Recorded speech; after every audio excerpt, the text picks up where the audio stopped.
मान रहीम। आज की हम वीडियो में करेंगे गैस्ट्रोइंटेस्टाइनल एंड लिवर डिसऑर्डर्स। अगर पेपर के पॉइंट ऑफ व्यू से देखा जाए और पीट्स के हवाले से, तो पेपर में सिर्फ और सिर्फ इसका एक एससीक्यू आएगा। सिर्फ एक एससीक्यू आएगा और जीआईटी और लिवर में से मिला कर आता होता है, ठीक है। इसी वजह से इस चैप्टर को इन्होंने ना जीआईटी और लिवर डिसऑर्डर्स को मिला के रखा हुआ है। अगर इस चैप्टर की बात की जाए तो सबसे ज़्यादा इंपॉर्टेंट टॉपिक जो कि बहुत ज़्यादा दफ़ा आता है में से, तो वो है सीलिएक डिजीज़। तो सीलिएक डिजीज़ के ऊपर मैं एक इम्पोर्टेंट और ना अच्छे तरीके से लंबी डिटेल वीडियो बनाऊंगा और वो कंप्लीट वीडियो होगी, उसके अंदर हर चीज़ डिस्कस करेंगे। सेकंड नंबर पे जो इस चैप्टर में से बहुत बहुत बहुत ज़्यादा इंपॉर्टेंट है वो है विल्सन डिजीज़। आप लोगों ने जब ये चैप्टर करना है तो आप लोगों ने ये इसी ऑर्डर के थ्रू करना है। सबसे पहले सीलिएक डिजीज़ देखिएगा, वो मैं इस चैनल पर अपलोड करूँगा। विल्सन डिजीज़ देखें, सेकंड नंबर पे मोस्ट इंपॉर्टेंट है। उसके बाद थर्ड नंबर पे है इन्फ्लेमेटरी बाउल डिजीज़, जिसके अंदर अल्सरेटिव कोलाइटिस और क्रोहन डिजीज़ आता है। ये थर्ड नंबर के ऊपर इस चैप्टर में से बहुत ज़्यादा इंपॉर्टेंट टॉपिक है। उसके बाद कुछ हमारे पास माइनर टॉपिक्स आ जाते हैं, लाइक हमारे पास लैक्टोज इंटॉलरेंस आ जाता है, या फिर ओस्मोटिक डायरिया आ जाता है, या पेप्टिक अल्सर डिजीज़ आ जाता है। ये हमारे पास थोड़े लेस इंपॉर्टेंट टॉपिक हैं, लेकिन ये भी पेपर में एक एक दफ़ा आए हुए हैं। सीलिएक डिजीज़ तो बहुत बहुत बहुत ज़्यादा दफ़ा आया हुआ है। विल्सन डिजीज़ बहुत ज़्यादा दफ़ा आया हुआ है। एक ही ऐसे क्यों आना होता है इस पेपर में से, और ये जो मैंने टॉपिक्स बताए हैं ये हमेशा इनमें से ही आता है। बाकी एमसीक्यूज़ क्योंकि कहीं से भी आ सकता है और अनइम्पोर्टेंट पेपर भी बन सकता है, इस वजह से हम इस चैप्टर को थोरोली करेंगे, लेकिन जो इम्पोर्टेंट टॉपिक्स हैं उसके ऊपर मैं सेपरेट से और एक अच्छी डिटेल वीडियो बनाऊंगा, और बाकी जो छोटे टॉपिक्स हैं उनको हम जल्दी से गो थ्रू कर लेंगे। तो सबसे पहले अगर हम देखें तो इसके अंदर ना गैस्ट्रोइंटेस्टाइनल लिवर डिसऑर्डर में सबसे पहले वोमिटिंग का बताया गया है। वोमिटिंग क्या डेफिनेशन इंपॉर्टेंट है, आप लोग कर लें। बाज़ दफ़ा वाइवे के अंदर वोमिटिंग की डेफिनेशन पूछी जा सकती है कि वोमिटिंग क्या होती है। ये होती है कोऑर्डिनेटेड और ना एक सीरीज़ ऑफ इवेंट्स के तहत निकलती है, और इसमें बंदे को नोज़िया लाजमन हो रहा होता है, ठीक है। तो coordinated sequential series of events that lead to forceful oral emptying of gastric contents. तो ये हमारे पास होती है वोमिटिंग की डेफिनेशन। वोमिटिंग हमेशा नोजिया से प्रिसीड कर रही होती है। Vomiting is usually preceded by nausea. जबकि अगर रिगर्गिटेशन की बात की जाए तो रिगर्गिटेशन जो होती है वो एफर्टलेस होती है और नोजिया के से प्रिसीड नहीं कर रही होती। तो ये रिगर्गिटेशन और वोमिटिंग के दरमियान फ़र्क है।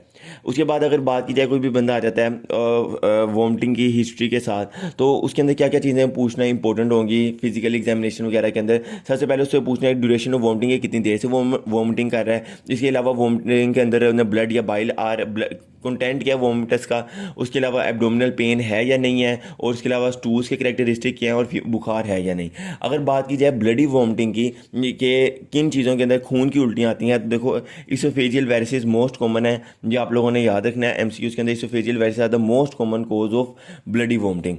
उसके बाद फिर हमने फॉरेन बॉडीज़ की वजह से कोई ब्लीडिंग डिसऑर्डर्स लाइक विटामिन वो क्लोटिंग फैक्टर्स की डेफिशिएंसी वगैरह होती हैं, तो ब्लीडिंग डिसऑर्डर्स हो सकता है। पेप्टिक अल्सर डिजीज़ के अंदर हमारे पास ब्लडी वोमिटिंग होती है। इसके अलावा nose bleed, oropharyngeal lesions, swallowed maternal blood in the newborn. ये ऐसा जितनी इंपॉर्टेंट नहीं है, इसलिए आप लोग बस इसको सुन लें, जितना याद रह गया अच्छी बात है। इन्वेस्टिगेशन की बात की जाए तो आप लोग एंडोस्कोपी करवा सकते हैं अपर जीआईटी के रीजंस को रूल आउट करने के लिए। इसके अलावा कंप्लीट ब्लड काउंट, इलेक्ट्रोलाइट्स और यूरिन एग्जामिनेशन, हेमाटोक्रिट बहुत इंपॉर्टेंट है। अगर बात की जाए कि सारी कोजेज ऑफ वोमिटिंग बताई जाए, वो तो ब्लडी वोमिटिंग थी। अगर सिंपल वोमिटिंग की कोजेज का पूछा जाए तो जीआईटी की अलग है और एक्स्ट्रा जीआईटी डिसऑर्डर्स अलग हैं। जीआईटी डिसऑर्डर्स के अंदर सबसे पहले आप लोग वही इंपॉर्टेंट बातें लिखें जो कि इस चैप्टर में भी सबसे ज़्यादा इंपॉर्टेंट है। सीलिएक डिजीज़ में वोमिटिंग हो रही होती है, इन्फ्लेमेटरी बाउल डिजीज़ के अंदर हो रही होती है। इसके अलावा पेप्टिक अल्सर डिजीज़ के अंदर हो रही होती है, गैस्ट्रोएसोफेजियल रिफ्लक्स डिजीज़ के अंदर होती है। इसके अलावा हेपेटाइटिस के अंदर होती है, इंटरसब्सक्शन से हो रही होती है, इंटेस्टाइनल ऑब्स्ट्रक्शन से हो रही होती है, अपेंडिसाइटिस से, गैस्ट्रोएंटेराइटिस से, हेपेटाइटिस से, पेरिटोनाइटिस से। इसके अलावा हाइपरट्रोफिक पाइलोरिक स्टिनोसिस की वजह से वोमिटिंग हो रही होती है। तो जितना आप लोगों को 4-5 नाम भी याद हैं तो इनफ है, 4-5 नाम इनफ है। अगर एक्स्ट्रा जीआईटी डिसऑर्डर्स की बात की जाए तो उसके अंदर सबसे पहले आप लोग सर से स्टार्ट करें। सर वाले सबसे पहले इंपॉर्टेंट लिखें, मेनिंजाइटिस लिखें, हाइड्रोसेफलस लिखें, ब्रेन ट्यूमर्स लिखें।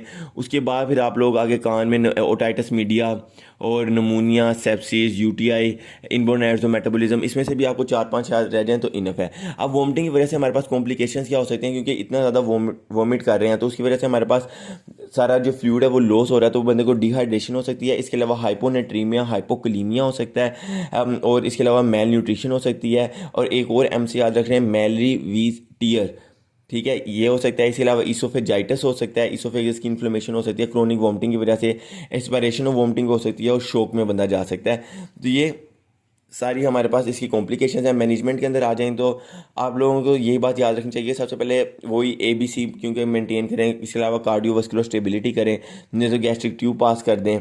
इसके अलावा क्योंकि डिहाइड्रेशन हो रही है तो आप लोगों ने डिहाइड्रेशन से बचाना है, तो डिहाइड्रेशन को प्रिवेंट करें, उसके लिए आप लोग फ्लूइड देंगे। इसके अलावा इलेक्ट्रोलाइट मेंटेन्स करें, इलेक्ट्रोलाइट बैलेंस करें।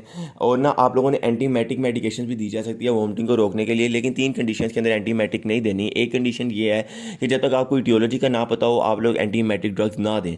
जब तक अगर कोई सर्जिकल एमरजेंसी है तो आप लोग एंटीमेटिक्स ना दें। और अगर किसी बीमारी का स्पेसिफिक ट्रीटमेंट है तो उसमें भी आप लोग एंटीमेटिक यूज़ ना करें। ये 3 कंडीशंस हैं।